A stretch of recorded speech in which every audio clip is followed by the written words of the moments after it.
সুপ্রিয় দর্শক, আসসালামু আলাইকুম। রিফা রান্না রেসিপি থেকে সবাইকে স্বাগতম।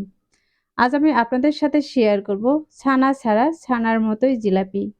শুধুমাত্র ১ কাপ আটা আর চিনি দিয়ে এত নরম তুলতুলে জিলাপি বানানো যায়, যা বাসায় তৈরি না করলে বুঝতেই পারবেন না। এই জিলাপিগুলো দেখতেই শুধু আকর্ষণীয় না, খেতেও অনেক বেশি মজার। আশা করছি আমার আজকের এই জিলাপির রেসিপিটি আপনাদের কাছে অনেক ভালো লাগবে। আর রেসিপিটি ভালো লাগলে ভিডিওতে অবশ্যই একটি লাইক দিয়ে শেয়ার করার অনুরোধ রইল। তাহলে আর কথা না বাড়িয়ে চলুন মূল রেসিপিটি একবার দেখে নিই। আজকের এই রেসিপিটি বানানোর জন্য প্রথমে মিক্সিং বোলে দিয়ে দিচ্ছি আমি ১ কাপ পরিমাণে আটা, আর দিয়ে দিচ্ছি সামান্য পরিমাণে লবণ, দিয়ে দিচ্ছি হাফ চা চামচ বেকিং সোডা, আর দিয়ে দিচ্ছি ১ টেবিল চামচ ঘি। আপনারা চাইলে ঘিয়ের পরিবর্তে তেলটাও এখানে ব্যবহার করতে পারেন। আর দিয়ে দিচ্ছি এখানে ১ প্যাকেট গুঁড়া দুধ। আপনাদের হাতের কাছে যদি প্যাকেটটা না থাকে তাহলে ১ টেবিল চামচও দিয়ে দিতে পারেন। এখন এই সবগুলো শুকনো উপকরণগুলোকে আমি হাত দিয়ে ভালোভাবে মিশিয়ে নিব। ঘিয়ের যে এই দোলাভাবটা আছে এটা কিন্তু হাত দিয়ে ঘষে ঘষে ভালোভাবে মিশিয়ে নিতে হবে। দেখতে পাচ্ছেন এটাকে আমি কিভাবে মিশিয়ে নিচ্ছি। আমার এগুলো এখন মিশানো হয়ে গেছে। এখন এর মাঝে দিয়ে দিচ্ছি পরিমাণ মতো পানি। আমি প্রথমে কিছুটা পানি দিয়ে এই আটাটাকে মাখিয়ে নিব। আটাটা মাখানোর সময় যদি মনে হয় আরো কিছুটা পানির প্রয়োজন তাহলে আমি আরো কিছুটা পানি দিয়ে দিব। দেখতে পাচ্ছেন এখানে কিন্তু আটাটা অনেকটা শক্ত রয়েছে। এর জন্য আমি এর মাঝে আরো কিছুটা পানি দিয়ে দিচ্ছি। পানি দিয়ে মাখিয়ে এটাকে সফট একটি ডো তৈরি করে নিব। দেখতে পাচ্ছেন এটা কত সুন্দর একটি ডো তৈরি হয়েছে।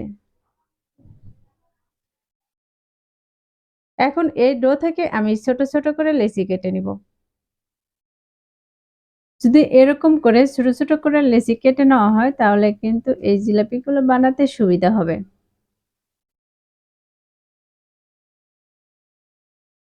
আমি এখানে যতগুলো জিলাপি বানাবো ততগুলোকে কিন্তু কেটে নিয়েছি। এখন একটাকে আমি হাতে নিয়ে হাত দিয়ে মুড়িয়ে মুড়িয়ে একটু গোল করে নিচ্ছি।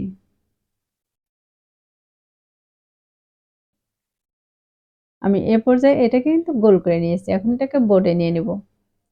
আর বোর্ডে নিয়ে এটাকে হাত দিয়ে ডলে ডলে লম্বা রোলের মতো বানিয়ে নিব। দেখতে পাচ্ছেন এটাকে কিন্তু আমি হাত দিয়ে ডলে ডলে অনেকটা বড় করে নিচ্ছি।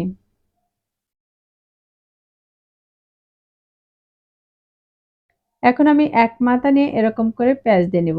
জিলাপির যেরকম প্যাঁচ দিয়ে নেওয়া হয় সেরকম একটি প্যাঁচ দিয়ে নিব। আর আমি মাথাটাকে সাইডে আটকে নিব। আমার এ পর্যায়ে কিন্তু একটি তৈরি হয়ে গেছে। এবার আমি আরেকটি বানিয়ে দেখিয়ে দিচ্ছি। একইভাবে আমি আরেকটি লেচি নিয়ে কিন্তু এরকম বোর্ডে দিয়ে লম্বা করে নিচ্ছি। আর এগুলো কিন্তু একটু মোটা করে নিতে হবে। আমি সবগুলো এখানে বানিয়ে নিয়েছি। এখন এগুলো তেলে দিয়ে ভেজে নিব। তার জন্য চুলায় কড়াই বসিয়ে তেল দিয়ে তেলটাকে গরম করে নিয়েছি। এই তেলটাকে কিন্তু খুব বেশি গরম করা যাবে না। মিডিয়াম গরম আসলে এর মাঝে আমি দিয়ে দিচ্ছি। আর যখন এগুলোর নিচে একটু কালার চলে আসবে তখন এগুলোকে উল্টিয়ে নিতে হবে। এই পর্যায়ে দেখতেই পাচ্ছেন এগুলোর সাইডে কিন্তু কালার চলে এসেছে। এখন এগুলোকে আমি এক এক করে উল্টিয়ে নিব। আর এই জিলাপিগুলোকে আমি প্রায় ৩ থেকে ৪ মিনিটের মতো মিডিয়াম আঁচে ভেজে নিব। আর এই ৩ থেকে ৪ মিনিটের মাঝে কিন্তু আমি বেশ কয়েকবার উল্টে পাল্টে ভেজে নিব। দেখতে পাচ্ছেন এ পর্যায়ে কিন্তু এগুলো ভেজে নিয়েছি আর এর কালারটা কতটা সুন্দর এসেছে। প্রতিটা জিলাপির গায়ে যখন এরকম লাল ব্রাউন কালার চলে আসবে তখন এগুলো তেল থেকে উঠিয়ে নিব। আমার এই পর্যায়ে এগুলো ভাজা হয়ে গেছে। এখন একটি ছাঁকনি দিয়ে এগুলোকে উঠিয়ে নিচ্ছি।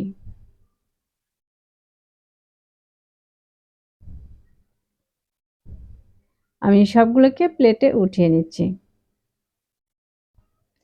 এখন এগুলোর জন্য আমি একটি শিরা তৈরি করে নিব। তার জন্য চুলায় আরেকটি কড়াই বসিয়ে দিয়েছি আর এর মধ্যে দিয়ে দিচ্ছি ১ কাপ পরিমাণে চিনি। আর দিয়ে দিচ্ছি ১ কাপ পরিমাণে পানি। আর দিয়ে দিচ্ছি ২ টি সাদা এলাচ।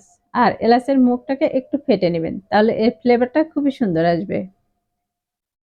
এবার আমি পানির সাথে চিনিটাকে নেড়েচেড়ে মিশিয়ে নেব। আর এ পর্যায়ে কিন্তু চুলাটাকে আমি অন করে রেখেছি। এখন এর মধ্যে দিয়ে দিচ্ছি সামান্য পরিমাণে জর্দার কালার। আপনাদের হাতের কাছে যদি এই কালারটা না থাকে তাহলে কিন্তু দেওয়ার প্রয়োজন নেই। এই কালারটা দিলে কিন্তু জিলাপির যে একটা কালার, সেই কালারটা কিন্তু খুবই সুন্দর আসে।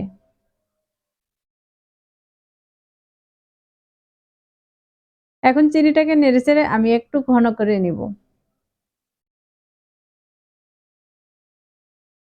এখন এই শিরাটাকে আমি একটু হাত দিয়ে চেক করে নিব। দেখতে পাচ্ছেন এই শিরাটা কিন্তু একটু আঠালো ভাব চলে এসেছে। এখন এর মাঝে আমি বানিয়ে রাখা জিলাপিগুলোকে দিয়ে দিচ্ছি। দিয়ে আমি ১ থেকে ২ মিনিটের মতো জাল করে নিব। আমি ১ থেকে ২ মিনিটের মতো জাল করে নিয়েছি আর এই পর্যায়ে চুলাটাকে অফ করে দিয়েছি। এখন ঢাকনা দিয়ে ঢেকে রেখে দিয়েছি ১ ঘন্টার জন্য। আপনাদের হাতে যদি সময় বেশি থাকে তাহলে আরো বেশি সময়ের জন্য এটাকে ভিজিয়ে রাখতে পারেন। আর এই পর্যায়ে দেখতে পাচ্ছেন এগুলো কিন্তু শিরাটা খেয়ে অনেকটা বড় হয়ে গেছে। এখন এগুলোকে আমি একটি প্লেটে উঠিয়ে পরিবেশন করে দেখিয়ে দিচ্ছি। এগুলো ওঠানো দেখে কিন্তু বুঝতে পারতেছেন এই জিলাপিগুলো কিন্তু একদম দেখতে ছানার জিলাপির মতোই হয়েছে।